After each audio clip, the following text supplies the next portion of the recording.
I have to say, I agree about the interviewer,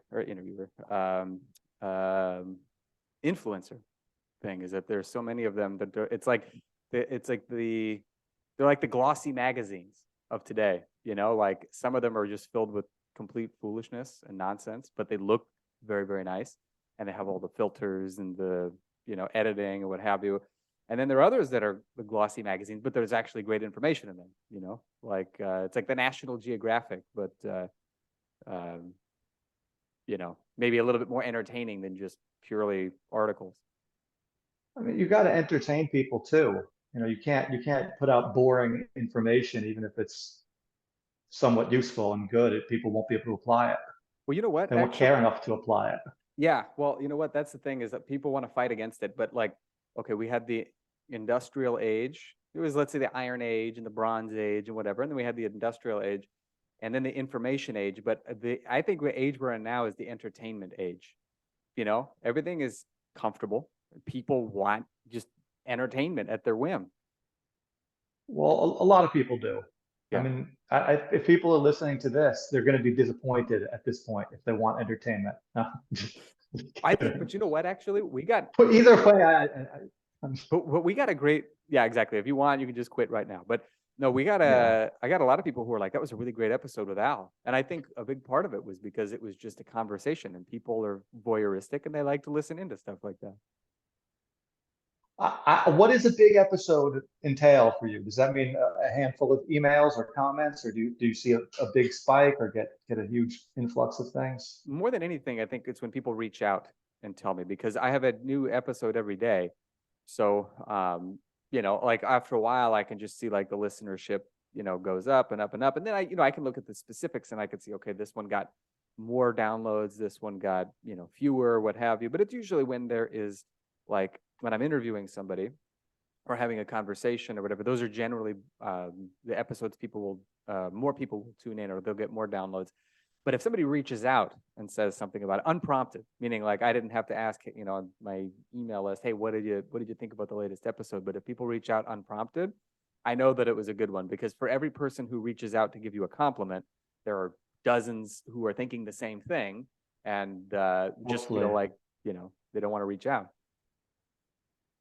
Yeah, I think there's something to be said for that. Wait, so you must see a big disparity between episodes when you put out a new one every single day, right? Is there a huge range, or some getting way more listens than others, or do you have an audience that's pretty much listening to everything, or what's it like for you? Because I personally experience a huge disparity. Yeah, with everything, there's a pretty huge disparity, I think. You know what? This is gonna sound funny, maybe. I really haven't looked at the statistics lately, because it used to be when I would put out an episode every once in a while, I would be like obsessed with the numbers. And now the main thing that I've been focusing on is, I'm going to put out a new episode every day, and most of them are short. They're within, let's say, 5 to 7 minutes in length. When I have an interview, obviously those are quite a bit longer. So yeah, it's a different animal altogether. Something like an hour-long conversation. Exactly. And I think, if we'll put it this way, if there's a new episode every day, people might be like, okay, I'm going to listen to this one. Maybe I'll skip that one. Maybe I'll listen to this one. But if there's going to be an interview with somebody, there might be like, because people like long form So entertainment. those tend to get more listens than the mini episodes. Yeah. The Yep. mini episode's a smaller commitment. That has its appeal too. Exactly. Exactly. And I think that, well, that's one of the reasons I wanted to put them out, because I thought, well, it might be nice for people to have something to listen to on the way to work, or what have you. And and spoiler alert, so for anybody who's listening to this, basically what I do is I take old articles that I have written, and then I read them into the microphone. And so I'm taking content that they might not otherwise see because they're buried on medium.com, or, on my website or something like that, and making sure that they've got some new life, and they get to an audience that is more likely to actually be listening to something, and maybe less likely to read, a whole bunch of different things. So, I mean, it's no different than what I and a lot of people do with social media, which is just post the same thing on Facebook and Instagram and Twitter for the most part. I mean, occasionally there's something that only works as a tweet or only works as a Facebook post, but for the most part, I'm putting out the same stuff. And speaking of disparities, I see, like I said, a huge disparity between, I could put out, I don't do podcasts, but I put out a lot of video content and a lot of instructional content. Hmm. I can put out a video sometimes and it will only get a few thousand views. And I could put out a video another time and we'll get a few million views. And I don't necessarily feel like the ones getting a million views are that much better than the ones that only get 1,000. And it's a bit of a mystery Yeah. sometimes. And then within that, there's also the, like on Facebook, for whatever reason, I've been doing very, very well with reaching a large audience lately, and much less so on other platforms. And that's nice, but for some reason, I can't figure out what's happening. You know, it's you'll like this. Pat and I have talked about this quite a bit. Pat Flynn, your friend and mine. We have lamented this so many times Our that like dear friend Pat. exactly our dearest best friend of all time. He and I have talked about that so many times where it's like um, we'll put something out that we think is like just kind of like an afterthought or whatever, and it's like just like viral, hundreds of shares, and people are just loving it. And then you'll spend like an hour putting together a post that you think is like super deep, super profound, like highly valuable. And it gets like 3, 4 likes, and you're like, you just can't figure it out. And I think a lot of times it's like there's a disparity between uh, what we see as being valuable, given the fact that we're so deep into it for as long as we have been, and we can see that there's deep insight in there. But a lot of other people who are still working at the surface level and are going to react more to the stuff that is taking them just a little bit deeper, but is not taking them to like the bottom of the Marianas Trench.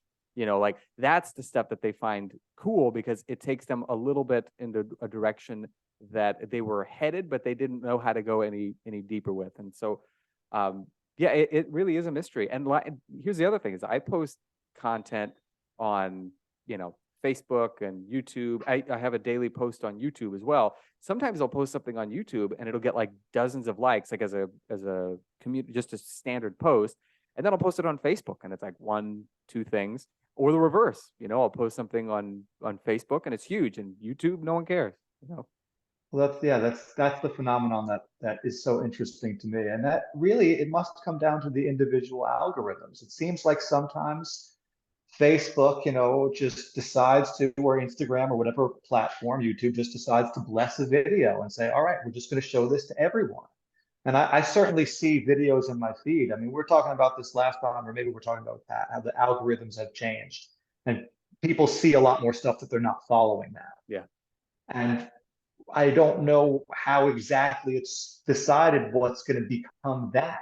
But I see videos on my feed. Sometimes they're good, sometimes they're trash, sometimes I scroll right past them. And occasionally, I'm curious how other creators are doing and what's going on with their pages. So sometimes something will pop up and I'm like, oh, I wonder who this person is. I've never seen them before. And I'll look at their page and I'll notice that that one video has like 5 million views. And all their other videos have 5,000 views. And it's like, it just chose that one video. And it's just fascinating. It baffles me. It really, and you know what? I don't really believe. I watched something recently on YouTube, like in the dashboard.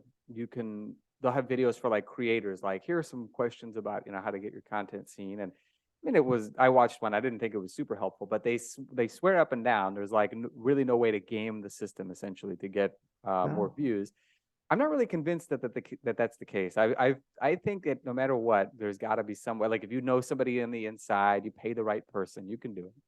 No, I don't think that's true. There are things that work. I mean, I have I'm getting better at figuring out what to do, and I think we've talked about this before. Finding that space between making something that's genuinely coming out of your soul and that people can feel you care about and mean something to you, Yeah. and also directing it in a way that is giving people what you said, that what they need and what they want, and meeting them where they are and getting them over that threshold.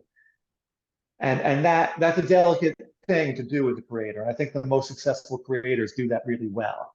Mm-hmm. And did you remember the early days of the fitness internet when it was just like forums and message boards? It's just amazing how it's evolved from there, It's crazy how how it's we've evolved. gotten here. I remember um, this would have been, I don't know, like 2000. I'll say like 2010. The first time I ever posted on like the Dragon Door RKC forum was maybe 2008. Um, and then maybe again in 2009. Like I would go there periodic. I didn't spend a lot of time on there, but I look back now and I'm like, oh my God, that was a gold mine. Because I remember when I got certified, they were like, okay, well now you have access to the instructor only forum. And that was like, it would be like you go to a Hollywood party and you're like, oh, there's Tom Cruise in that corner. And then there's Harrison Ford. And it was like all the big names in the RKC world were there on a routine basis, and they were posting stuff.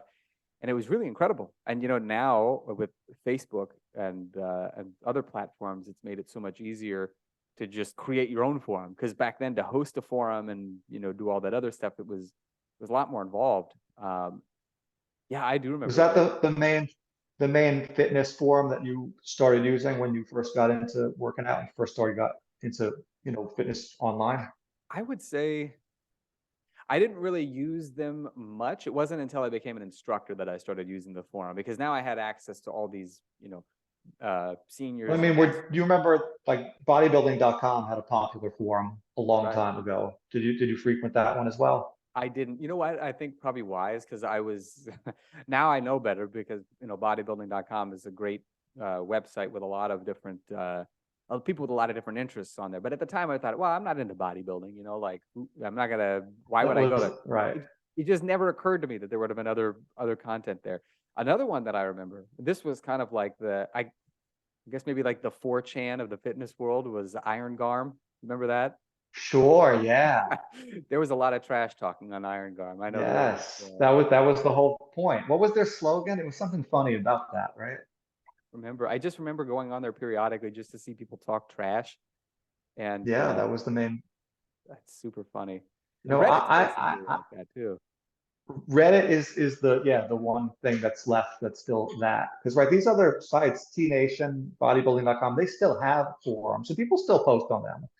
But that was all there was, Yeah, before social media became what it is. So if you wanted to talk fitness and share tips and post a video of your workout, that was the only place to do it.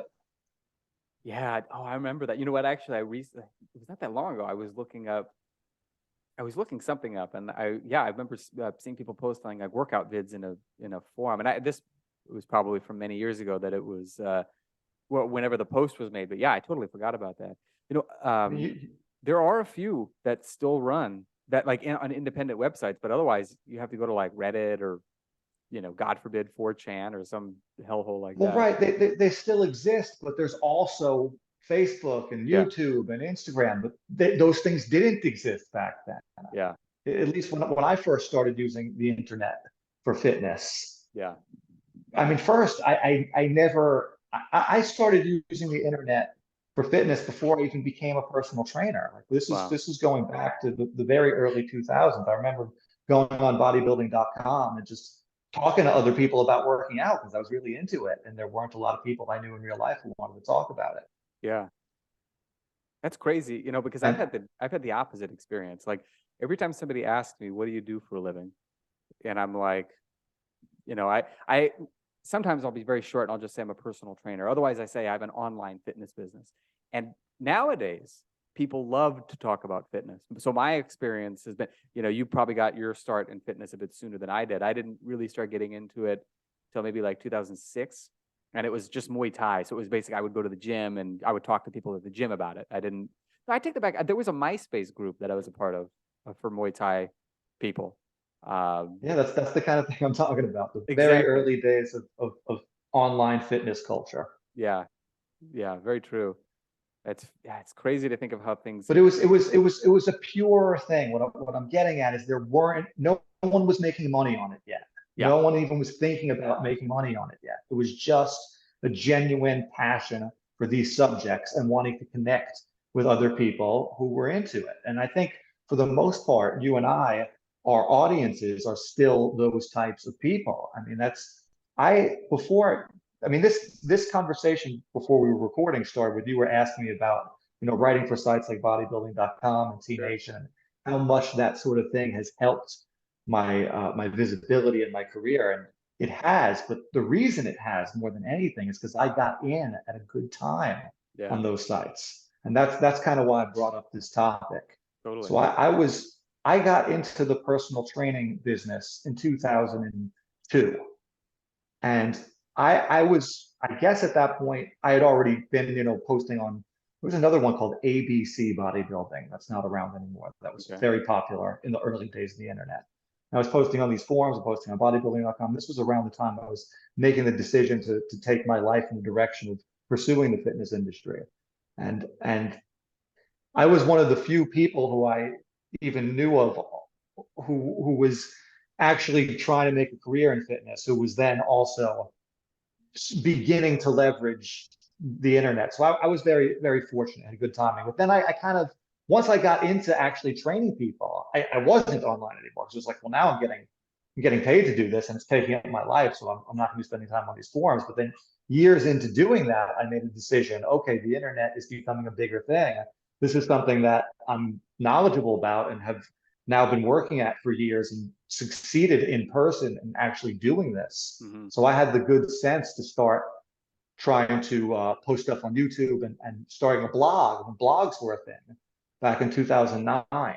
And then that led to me getting to write for bodybuilding.com and T Nation a couple of years later because people started to know me from my blog and from my YouTube stuff.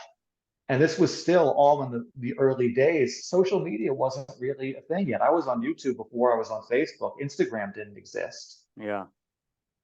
And at that time, sites like bodybuilding.com and T Nation, they're still popular websites now, but I'd have to think they were getting way more traffic back then because there wasn't so much competition. Yeah.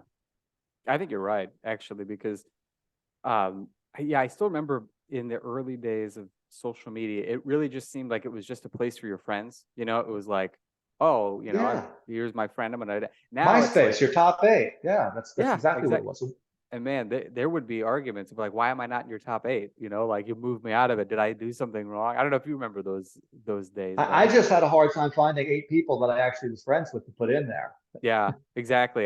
That was the other thing. What was weird is, I remember back then I had a with my MySpace. I think most of the people in my top eight were people that I didn't actually know in real life, but there were people that I had connected Hmm, with through another precursor to social media, which was like interesting. AIM. You remember that? AOL Instant Instant Messenger, of Messenger. Yes. course. And I Yeah, had that was before text messaging. exactly. And I remember I had the weirdest method of I don't even know why I did this, but like I remember being in high school, you could search for people on there and it was like by letter. So sometimes I would go in, put the letter, and I would just type in something random or maybe a swear word or something like that. And I would see what would come up. And if somebody had a funny description of themselves, like, in their profile, I would message them and they would be like, "Who are you?" But it wasn't that uncommon back then. So I wasn't like the only person doing it. I'm pretty sure it Sure. happened to me too. But yeah, I started like conversing with people that yeah, I would just like every night I would just go out, we would just like talk about the day. It was just like frivolous stuff. There was nothing, uh, now it seems strange, but back then it was just such a wonder that you could talk to somebody in like a different country or a different part of the country and just instantly like exchange these messages that it was like, it, yeah, I guess thinking about it now, like recounting it, like, oh, I was in high school talking to strangers online. It just doesn't come out sounding right, but you understand what I'm talking about, I hope, at the I very mean, least. yeah, everyone talks to strangers online. I mean, you were a stranger online before I actually got to know you in person. That's true. That's So true. that's the way that the world works nowadays. I think everyone in high school talks to strangers online. Exactly. Hopefully, you don't make the decision to meet up with them in a private place.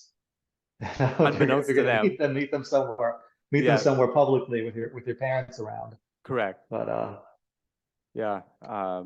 so you had mentioned the early RKC days or Yeah, the yeah. early RKC forum days, how there were a lot of people in there who either were already very big names or who wound up becoming big names in the industry. Mhm. You've been a fitness trainer for a long time. Have you experienced this phenomenon of people either being your peer or being lower on the totem pole than you, brand new to the industry and coming to you as somewhat of a mentor and then going on to surpass you in your career? Is that something you've experienced?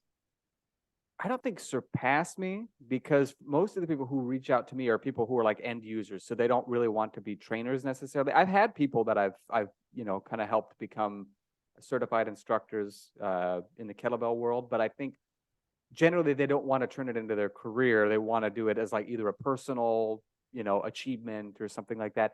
So I'm trying to think. Or people who've met over the years just as peers, who then Yeah, have gone on to do big things. for sure, for sure. Nobody comes to mind right off the top of my head, but I've definitely or you know what? Actually, yeah, some people do come to mind right off the bat. Okay, so one of them, my friend Pavel Matsek in the Czech Republic, he and I think, went through our level 2 kettlebell certification together in 2014, same time, and he's now like a master instructor. You know, so yeah, I would say he and I were, and I don't know when he got certified initially, but yeah, I remember it was 2014 because we were certifying in Italy. So yeah, we started off kind of at the same level, and he's, risen to meteoric heights. I remember Beth Andrews, actually, she was at my RKC, and she went on to become a senior instructor in RKC. I don't know if she's still with the organization or not. I mean, I haven't been in contact with her for some time, but last time I checked, she was, which admittedly I was don't know either. some time ago. But yes, I do remember her.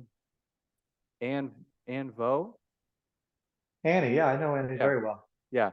I think this was only because I remember looking through some old pictures from RKC, and she was at mine as well. She was on a different team, and I remember having heard her name, and I was like, oh, I didn't even know she was there. But it was like huge. There were like so many dozens of people that I didn't meet the majority of them. But yeah, she's going to do very well for herself as well, if I'm not mistaken. But I You know never she's put. married to my brother, right? Did you know I did. that? That's why I brought her up. Yeah. Yeah. Yeah. Exactly. Well, the other thing is I didn't know if it was yet public knowledge because I remember we talked about it at your house in like 2019, and Right, right. I mean, it's not secret knowledge exactly. I felt like I was the recipient of secret knowledge back then, so They're I they're didn't they're tell they're, anybody.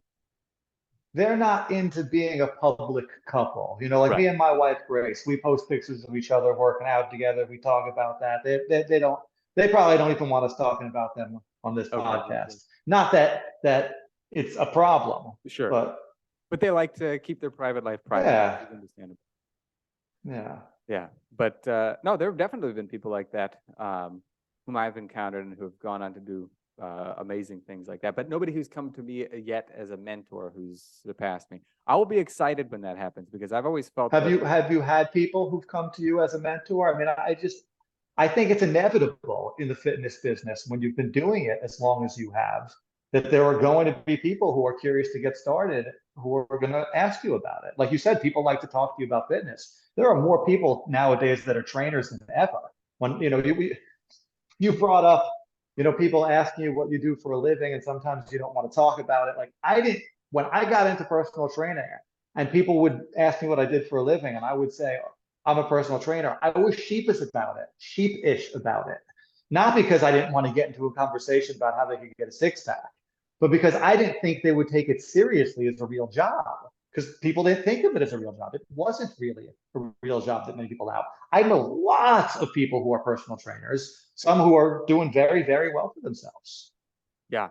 I'll tell you this. I remember on more than a few occasions, um, at working as a personal trainer, like clients would ask me like, so do you want to do this like forever? Like they just couldn't, like they thought it was like this transient thing. And I was like, I mean, maybe I didn't at the time. This was also at the time I was living in Jerusalem and I had to go to like people's houses or apartments to train them. And that was miserable because it's like you're on buses all day long. I should have just worked for like the Ministry of Transportation with all like the, bus riding I had to do. Um, but I was like, yeah, I mean, I want to help people get fitter. And I don't necessarily want to do exactly what I'm doing right now. I want to be able to do something where I can leverage my time a bit better. But yeah, to them, it just seemed like it was a hobby. And some people don't get it. Like they think, well, and on the one hand, I kind of don't blame them because I think they see a lot of personal trainers as being like hobbyists, essentially glorified Well, a hobbyists. lot of them are. A lot of them are. I mean, I'm Yeah. sure you know the statistics. I don't know them exactly, but most people who get started in the fitness industry don't stick with it for Yeah. more than a year. and certainly don't stick with it for more than 3 years. People like you and me who've been doing it full time, and you don't have any other jobs outside of fitness, do you? And you haven't for a very long time, right? How Almost. long has it been since you did something? The last job that I had, non-fitness related, was close to 10 years ago. I was a waiter at a high-end French restaurant in Jerusalem for like 2 months. And I was so miserable. I didn't even realize I was projecting this misery onto other people. But I remember one of my former roommates was like, "Yeah, man, when you started just working full time in fitness and you quit the French restaurant, you were like a totally different person." I was like, "Damn, I must have just been like the most dour person possible," because I never complained to them about working at the They could just restaurant. feel your energy. Exactly. That's a real thing. Absolutely. So yeah, 10 years exclusively in the fitness industry with no other Well, I side. think you and I are in a very small category of fitness trainers who've Yeah, been doing it for that long or longer. big time. And yeah, so people aren't wrong to not take it seriously. It's Yeah, one of those jobs, like a lot of jobs, that one, people don't really understand what it is when they're getting into it, and they don't understand how much, even if you work for a gym or another company, how much it's really on you to run your business. And I think people think of it, it's going to be like a job where someone's just show up and do this, and here's clients, and it's never that anywhere for everyone. And people are thrown by that. yeah, And if you can survive the first few years of that, then you're out of the woods. yeah. I remember I didn't do an interview there, but it's on somewhere on the East Coast. There is a chain of gyms, particularly in Pennsylvania, maybe New Jersey, some other places like that, where a friend of mine worked at one in Virginia, and he was or I should say, somebody who did a number of my programs, and later, we became friendly, and he was in Pennsylvania, and he's like, "Do you want me to take you to the one to the branch out in wherever in near where I was?" And I was like, "Yeah, sure." And he was showing me, here's what they do, here's blah blah blah, and yeah, one of the things that he said was that I think they would send people to you for you to train, but you would make a huge amount of your money by getting people to sign up. And they said one of their top guys was, I mean, I think to the tune of where you'd get like, if you sign them up, you would get maybe 60% of the fees, and they didn't have to necessarily work with you, but yeah, and he was making like taking home like 6 grand a month just because he was so good at getting people to sign up. So he was making, so I guess it would have been like $10,000 a month in sales, and then he was getting 60% of that or something to Sure. that effect. But the point is exactly what you were saying, is that like he was the one doing the legwork to bring new people in, and he probably had systems in place to, maximize it and what have you. Well, there's a couple different roads people can go, and I think people like him either wind up realizing, what do I need the gym for? I'm the one closing the deal, and I'm Yeah. only getting 60% of it. Or they do like getting leads fed to them from the gym and say, hey, you know what? This is worth it because now I can just get super, super busy and be here all day and make a ton of money. But I think that people who do that eventually, I mean, I did that for a while. I worked for a high-end gym in Manhattan, and I sold a lot of expensive personal training, and I trained everyone myself. And it was a very good thing for a while, but eventually it wasn't what I wanted to do forever. So I started, well, that was what we were talking about earlier. Started posting stuff on YouTube, started blogging, started getting out in the online world. And you mentioned, when people ask you what you do for a living, you used to say you were a personal trainer, and now you say you run an online fitness business. You don't train anyone in person anymore, right? It's all online. It's all online. I like training people face to face, but I got out of it in But you basically in travel a lot. that was the thing. It was in 20. I was talking to somebody about this recently. It was like in 2019. I remember I Good moved back. timing. What's that? Good timing. Yeah, it was. Well, Everyone else got into the online fitness in 2020. but okay. So I started my online business in 2016, and so I had a couple years to build up. And then I remember Yeah. in 2019, it was kind of You just were like at 2 feet, one in online, one in person for a few years. exactly. When I was living in PA, that's exactly what I did. And And I remember I moved back to Omaha, and it was like, my main goal was to really build the online business because I felt like it was more my speed, particularly because I liked creating like courses and programs and things that, because my philosophy is like all the time that I was training people, I was like, like I can tell that I'm helping the people that I'm working with, but deep inside, I know that they don't need me to be here. And so there are people who are looking for that sort of a thing. They want the guidance, but they are like, I'm diligent enough to do what I'm told to do, but I They need the need the guidance. accountability as well. It's not just the guidance. Exactly. And so some people needed that in-person accountability. Like I had a guy that I But trained. you can provide accountability online. I mean, that's Exactly. that's what I've found. Exactly. And for some people, I think for some people there's a mental block where they're just like, no, I need somebody in the room with me. And that Yeah, worked very there's well. something to be said for that. Sure. I don't think everybody needs it, but some people definitely do. Like I trained when I lived in Jerusalem, I trained a politician who outside of Israel, probably nobody would know who he was. So it wasn't Benjamin Netanyahu. In case anyone wants to know, I was not his trainer. If I was, I would be a lot wealthier man probably because he's very well Perhaps. connected.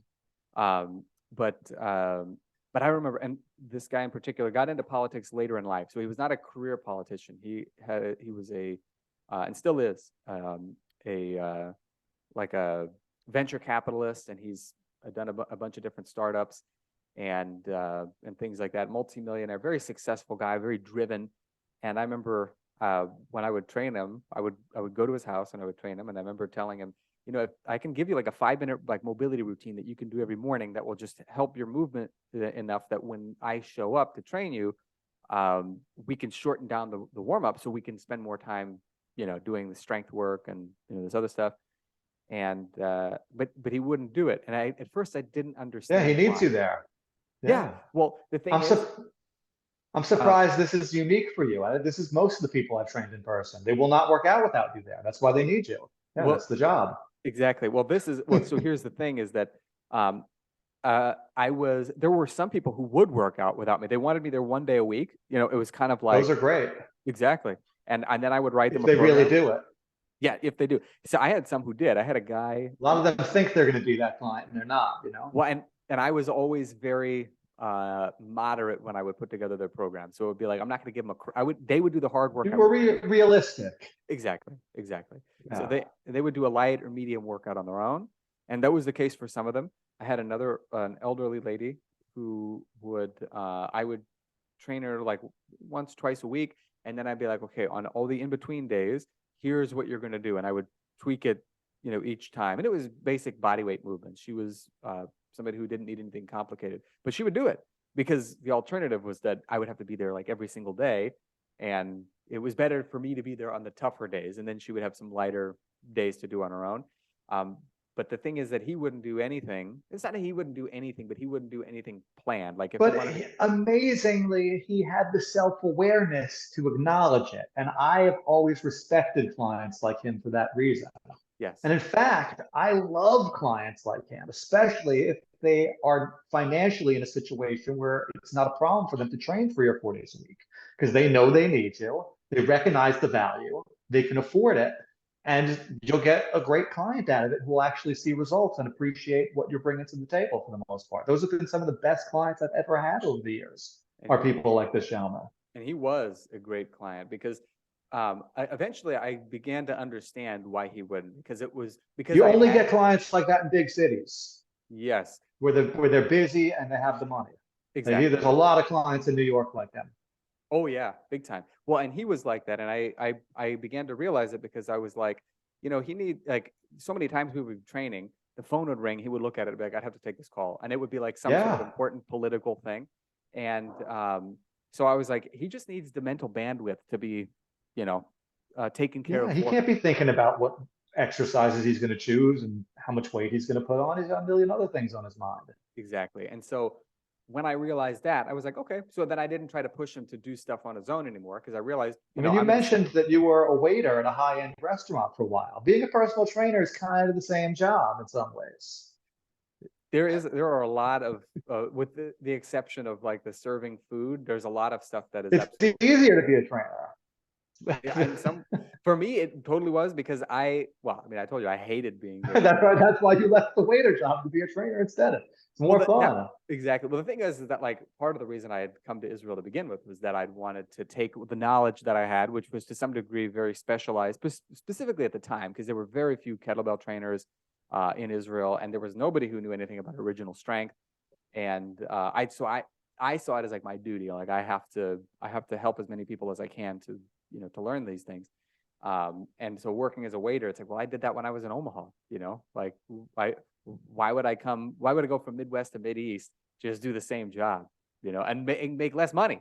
So Yeah, that makes sense. So your business now, do you train people mostly live on Zoom like we're having this conversation? I do most of the stuff that I do is uh, selling like info products, so courses, programs, challenges, guides, things like that. But I do have consultations, and I do consultations which are typically one-off sort of things. So we'll do either just a one-time thing, and then You if don't they have reoccurring people who you see every week and take them through a workout for an hour or no, anything I like don't that. have any people like that. I have people that I do coaching with, which means I write out their entire program. They send me videos, and I have to be able to see that they're doing everything properly. And then they may send, like I had a guy. But it's not done in real time. It's just No, through emails and through videos. And is exactly. that a large part of your business currently, or it's more just selling more passive sort of things? That's the sort of a thing that well, most of it is the information products. And I would like to make a bigger part of it the consulting and coaching, and have various different offerings too. So, for instance, if I have a program called Secrets of Strength, and one of the things that I want to do is like it's a program with a certain setup. Like there are sets, there are reps. You got to do this, you got to do that. But as with anything, you have to individualize. Many people need certain individualized things, and so one of the things that I do is next time I do a promotion for it on my email list, I'd like to also open up like a VIP option where you would get to be a part of a group of other people who are doing it. It would be for a higher price point, but then you'd also have contact with me. So you've already got the program written out, but I can make adjustments whenever necessary, either to the set and rep scheme, or in some cases, maybe the exercise selection, or if you're traveling, like give you like alternative things that you can do. That's the sort of a thing that I like to do. I like working with people who are mostly self-motivated, but they need expert guidance to help maximize what they're doing. So it's not very common that I have people who have just never lifted a kettlebell and they want to learn how to lift a kettlebell. It's typically they like doing it. They maybe read a book about it and They they started found doing it. you because they were seeking the information in the first place. Exactly, exactly. And I like working with people like that. I find that I excel at that, and then the people who will then So work with that's a me. great place to be.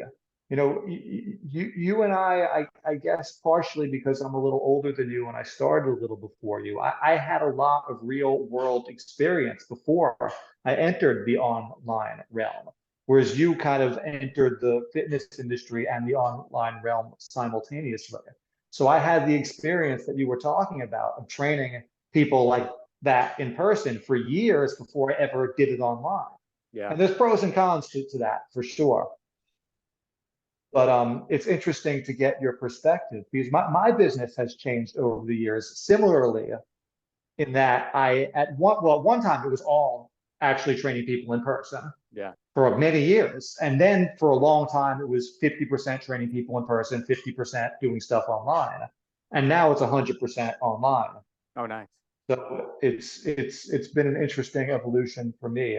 Well, when I moved to Florida last year, I gave up all my in-person business. I had clients in New York who they didn't want to do anything other than in-person training for the reasons we discussed. Yeah, So they're either working with my brother Danny now, or they're working with somebody else, or they're not working out at all, maybe in some instances. But I doubled down on the internet when I got out here, and I treat that as my full time. Well, I don't even really work full time, honestly, which is great. I have a lot more free time, which is part of why I wanted to move down here. But my business is 100% online, and I do some. That's why I asked you. I have some clients who I train them live on Zoom, and mm, we're interacting one on one the same way I would if I was there in person at the gym with them while they worked out or at yeah. their home. They're usually not at a gym, in fact. And I think that's weird when people are on the phone doing a Zoom session at the gym. Oh, people do that? Yeah, yeah, I've seen people do that. Wow. That is, yeah, that's mighty odd. I don't know how I could never get used to that. I'm always very self-conscious. Like I don't train at a gym usually, but when I do, I get why people get self-conscious in the gym because like you know, I'm there have been times when I've had to like check, okay, what's the next thing I'm doing? Because I did one of Dan John's programs last year, and I needed to go to a gym, so I got a gym membership and went through it. And first of all, I picked a hardcore gym in no small part because I knew they would have the equipment that I needed, but also it was very close to where I lived. And yeah, I was just always like self-conscious, like I hope I'm not going to be in people's way. These guys here are like massive, like you know. Um, I'm not like a huge guy, but I think you can tell if you look at me, you can see that I work out. But if you were to see some of these people at the gym, you would be like, this person was probably born in a gym. The dude is Yeah, like, this is definitely not a mainstream gym you are describing. no, not at This all. is not when people talk about the gym, that this is not it. They're talking about Planet Fitness. Oh, I go to the gym. They're not talking about that place for the It most part. it the people that were all very nice. I only ever had good experiences there. But if you were just walking in and were just seeing it, you would be like, wow, this looks like the kind of place where like a fist fight could break out.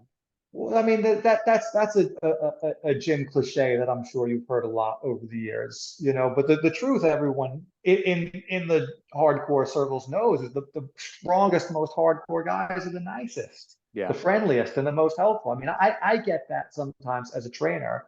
Like I have a lot of tattoos, and sometimes I look a little intimidating to certain people in certain situations, and then they talk to me, and they're like, "Oh, you're a really nice guy." yeah. I fool him, I make him think I'm exactly. a nice guy. Right. You got to be like, oh no, hang on, you got the complete wrong idea. I'm a tough guy. Don't you see all the tattoos? Yeah, you gotta keep them a little bit on their toes. But yeah, it's very true. I always had good experience. And in fact, when I had to cancel the gym membership, I don't know. I mean, I did it. They never had. It was only staffed a few hours a day. It was like open 24/7.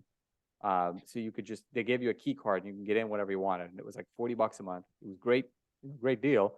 But they only had staffed hours, maybe 3 hours a day. And so I just, it was hard to coordinate it. And I remember I had to cancel through like Facebook Messenger, which is kind of like a crappy way to have to do it. And they were very much like, we hope there wasn't we hope you didn't have a bad experience, that nothing bad happened or whatever. And I was like, no, everything was great. I have some different interests that I want to pursue. And I don't, I don't foresee myself needing the gym membership. And but yeah, people like that they tend to be very, very nice. Like the outer visage is not necessarily indicative of, how they're going to treat other people. Oddly enough, as you've probably seen, it's very often the people who don't look very intimidating on the outside who want people to think that they're intimidating, and they're more likely to, be the tough guys. It's not the big, huge muscle heads who are rude on average. Right, the serial killer is the more of the nerdy, unsuspecting type. If we're Exactly. going with stereotypes. But you Correct. know what I wanted to ask you? Yeah. You said you're flying back to the US next week. Is that Yes. correct? Correct. That's Correct. exciting. Yes, sir. It's To crazy. Omaha? Where exactly are you headed? Yes, to Omaha. Well, um, there's no straight flight from Israel to Omaha, as you might imagine. It's kind of like If right I'd as thought about it a little more, I probably would have imagined that. Yeah. exactly. Well, for you, coming from New York, it's like I live in the middle of nowhere now too. It's hard now, to yeah. get to where I am now.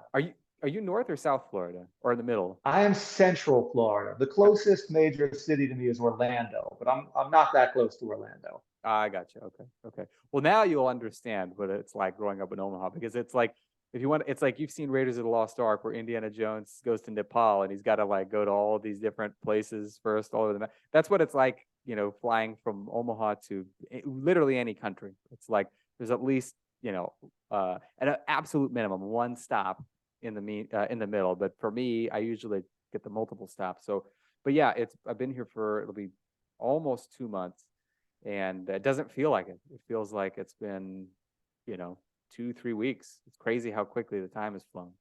But I'll be back at least for a few months. I would like to move back to Israel, so there's a good chance that later this year I will be relocating once more. Permanently this time. Well, Well, it not was permanently. Well, it was intended to be. indefinitely. Yeah, somebody asked me that before, like, and I said, well, the first time I moved here, it was supposed to be permanent too. So you never know. I just can't, you can't predict these things, but that's the intent for sure. For the foreseeable future. Let's Exactly. say For it the that way. foreseeable future. Exactly. Exactly. Um, but yeah, you never know where life will take you. But my intent is, yeah, is to live here full time once more. Right on. Yeah. That's exciting. And because your business is online, it doesn't matter where you live. And it sounds like you actually had some in-person business there too, if Yeah. you wanted it. Back in the day, I did. The thing is that I would do everything differently now. Like if somebody wants to train with me, first of all, I like the ability to travel, even if I'm not going to travel. I like not being beholden to somebody else, like on a fixed basis where it's like, okay, at this time I've got to be there for a certain number of hours, because then in the event that I do travel, like teach a workshop or something like that, it always caused a great deal of It's consternation. So a very wonderful amount of freedom to be able to have, isn't it? yes, it's crazy to think that, you Don't know, take it for granted. no, I don't. And actually, um, that's one of the things I think about regularly, is that it was not always like this. And I'm very fortunate that I have the ability to do that. And so I can't just think like, okay, this is just the way that it is now. And this is the way it's always going to be. Like anything could change. Yeah. So Enjoy it while you have it because you just don't know. exactly.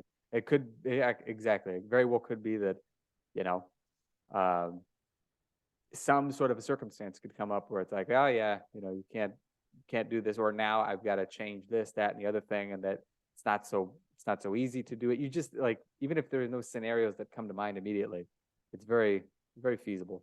So Yeah, um that's how I feel about my life now too, is I kind of have everything just like I like it. And I know it won't stay like this forever, yeah, but I'm trying to enjoy it for what it is for as long as it lasts and totally. see where it goes. Yeah, I think eventually I'm going to get married and I'll have kids and stuff like that. And I'll want to have something where it's like, I don't want to go anywhere else. So it would be maybe more conceivable to have more in-person types of training, or just not fly How to do far off workshops. do you think you are from wanting that life? Well, so far the woman of my dreams has not been working very hard to make herself known to me. So that is step one.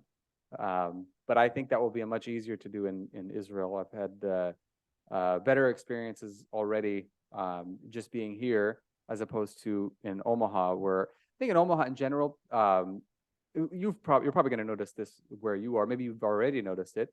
I think people who live in smaller areas tend to get married sooner, and so it's like the dating market is just not as big.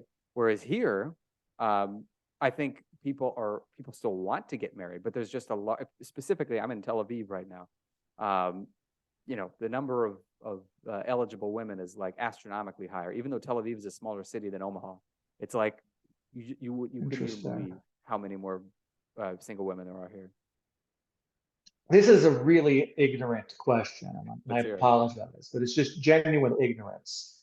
Is everyone in Tel Aviv really religious, or a lot of people just not really giving a crap one way or the other about that? It's a real mix. I mean, there are a lot of very religious people, and then there are people who are maybe more traditional, like they might keep some of the traditions, or they might do, or maybe the major holidays they'll celebrate. There are Well, others. I think part of the reason, not to cut you off, but part of the sorry, I did cut you off, and I'm sorry, but part of the reason why people get married young in small towns is because they're religious and they don't they got to marry the first person they sleep with, or for lack of a better way of putting it. Yeah. And if you're getting older in the years, and women are thinking like that, they're going to already be married, or right?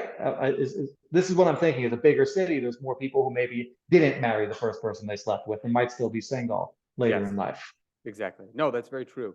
I think, for instance, in it depends, because all over Israel there are people who are more religious or less religious. Even in Jerusalem, there's a sizable number of people who are not particularly religious. Obviously, I would say the majority of the population there is, and but it would still be a good place to go for somebody who wanted to get married, like meet somebody and get married, because there would be enough options. And Jerusalem and the municipality are significantly bigger than Tel Aviv. There's close to 1 million people, who live in Jerusalem and the basic surrounding areas, whereas Tel Aviv, it's just under 400,000.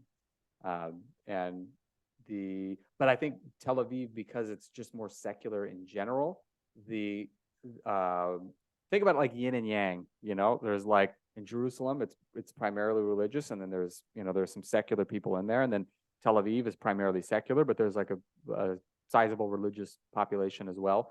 I think the other thing too is that Tel Aviv is maybe similar to, like, let's say, New York, where a lot of people come from all over the United States and the world to live in New York because they're a particular type of person. They like to live in the big city.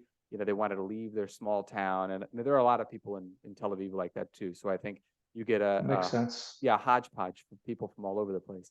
Or the people who are very career oriented as well. So like a lot of the women who live here, they may be going to a university here or like med school or something like that. And because they have good university, they have a couple of universities, and they've got medical schools and things like that. You're more likely to find somebody who's maybe going to get a bachelor's or master's or even a doctorate.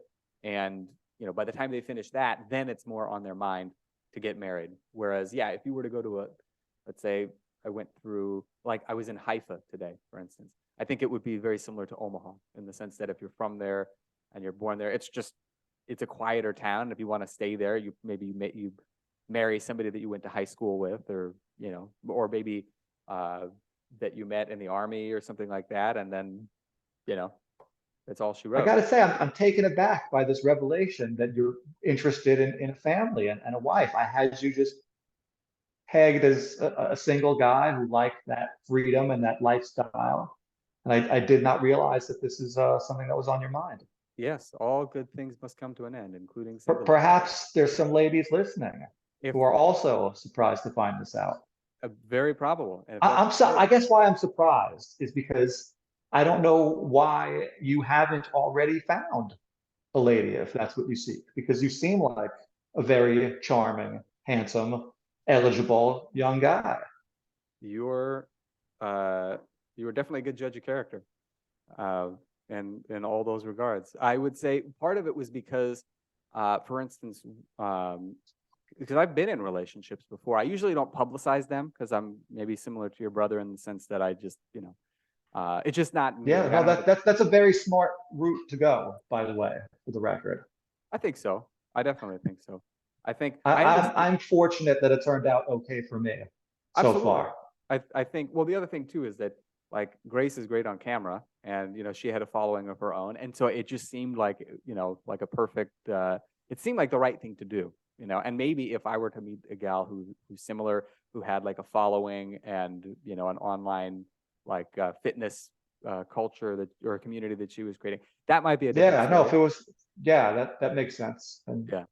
right, I was in relationships before that were not a part of my online world for Oh, many for sure. years. So yeah. Well, but I'll tell you about the whole being single thing. So part of it was when I moved back to the States, um, living in Pennsylvania. The first thing I knew, Pennsylvania was nice. I liked living there, but I was like, I do not want to stay here, and so it doesn't make any sense for me to put down any permanent roots, like trying to find a woman and get married, because I just didn't see myself living there in the long term. It's not like it's a crappy state or something. It's just that, like, it would be like, okay, Wasn't the fit for you. Yeah. it just wasn't a fit for me. And then likewise with Omaha, I moved back to Omaha because Pat moved his family to Wisconsin.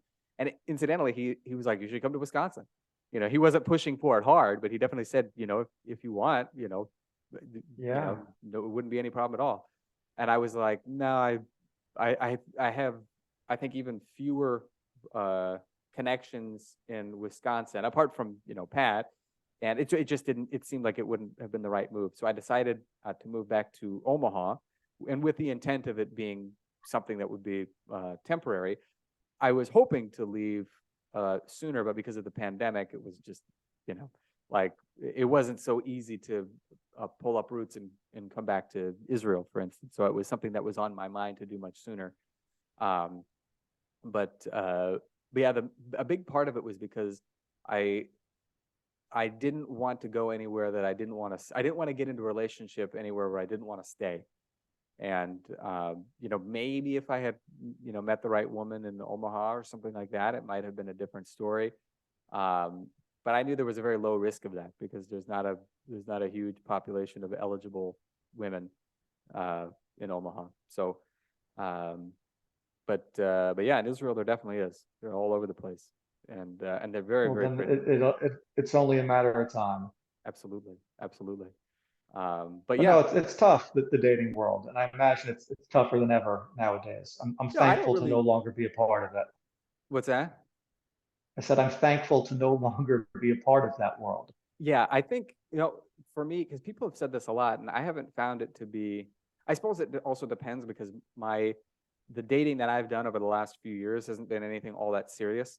So it's just kind of like, you know, hanging out and whatever, and understanding that it was just, I wasn't trying to set down any roots in Omaha or anything like that. So maybe I just haven't felt the effects, but I don't think. Um, I've gone on a couple dates since they've been here in Israel, actually, and I thought they went pretty well. In fact, it didn't feel Okay, that much. then. To me, it just didn't feel that much different than, um, uh, having done it in the past. I know people say that it's tougher. I don't, I don't exactly know why, but I haven't had any bad experiences really. Well, that's great. Yeah, Well, that is because you're so good looking and charming, I guess. and I got the baby It's face. not as easy, not as easy for all Al, apparently. Well, but yeah, you definitely there are going to be some gals who are going to be like, the tattoos. Or I think women like beards. I never really have never grow out my Well, beard. I found a real good one, so I'm set. I don't have to worry about it anymore. No, yeah, exactly. You're like you have found exactly who you're supposed to be with, and she's got tattoos as well. It's like a match made in heaven. You guys are like a walking tattoo parlor. But One thing that's happened throughout my life, Alex, and my wife is the best example of this, but yeah, it's happened a lot since I've moved here to Florida. Is just by being a presence online, I've attracted people into my real life who I really like and who yeah, really get me. And it's kind of amazing how that happened for me. Like since I've moved here to Ocala, I've only made a handful of friends. But for the most part, they're all people who knew who I was before I met them. interesting. So it's very surreal. That's a great perk actually of having uh, an online presence It's because curated my real life people exactly, to a certain extent. absolutely, absolutely. I think It's it's brought cool people into my world. So perhaps your motivation to grow your social media isn't just, and to grow your email list isn't just to grow your business, but to ultimately find your wife, one and perhaps. only. I have considered that because there is the email maestro that I follow most closely is a guy named Ben Settle, and that's how he met his wife. She was a client. She was a subscriber to his monthly newsletter. It's an actual physical newsletter about email marketing, which is kind of funny if you think about it. And um, Hmm. and then she was in his sphere because he had a very popular Facebook group, and that's how they got connected. So it has definitely occurred to me that that might be the way that it happens. It's not how I'm setting it up per se, but I've kept it in the back of my mind that it is a very real possibility. Excellent. Yes. So, ladies who are listening, don't hesitate to reach out. Is what I'm saying. But um, but yeah. At any rate, what do you say we give some final thoughts? We've had a great conversation, and now we're going to break the fourth wall, and we're going to address the audience directly. First Hmm. of all, where can people go to follow you? Because I think people should be following you online, and they should be in your sphere. All they've got to do is spell my last name correctly. Kavadlo. And even if they don't get it just right, if you Google something kind of close to that, I think hopefully Google's going to know you're looking for me. And my first name is Al, and I Good, think people will be able to spell that correctly. good. It Although reminds it's gotten butchered amazingly. Have you ever thought about buying like the butchered versions? Like you ever look up like Google searches for your name and it's like, you know, Al like Kavadlo with a C or anything like that? I've never considered that perhaps someone has purposely bought a domain of my name spelled wrong. I don't know if I have that big of a following to justify somebody doing that. I And now think I'm about it more. curious. But I think if you spell it wrong, I think Google's smart enough, it will know. Okay. Especially if you put calisthenics in there with it, it will definitely know you're looking for me. Okay, so it may not really matter because that's But one of the. I'm asking a lot of people now. I am. No one's going to care enough to shut this podcast and go and Google all this. So we don't got to waste any time telling people where they could find me. No, of course, of They'll course. they'll they'll find me if they're just like scrolling through Facebook and looking at reels. That's the best chance they're going to have of seeing me in all likelihood. That's perfect. Yeah, I like it how it was. There's almost like a test. It's like again, I bring up Indiana Jones. It reminds me of the Last Crusade, where Indiana Jones has to spell out the name of God like in Latin as he's walking across the thing, like in order to not fall to his death. It's like if you want to find me, you have to spell my last name correctly. And Yeah, fortunately, it's not no, like it is. Schwarzenegger where it's crazy or anything like that. But Well, Schwarzenegger has a great line that I've used over the years, which is a name that's difficult to remember is even harder to forget. oh, I like that. I like that. That's very good. And he's absolutely right. I don't think that was the sole source of his mega success throughout his years, but it certainly didn't hurt him. No, it's one of many factors. Mostly his charm and hard work and amazing physical, build. Absolutely. Absolutely. Well, good for him. Well, anybody from Al's sphere who is listening to this podcast, if you would like to follow my sphere, you can go to 9minutechallenge.com and get my very popular and free 9-minute kettlebell and bodyweight challenge, which is going to make you feel like $1,000,000 without having to spend it. So go check it out. You are going to enjoy that. And Al, thank you very much for coming back on the show. It was a great chat. Hey, my pleasure. All right, folks, have fun. Happy training.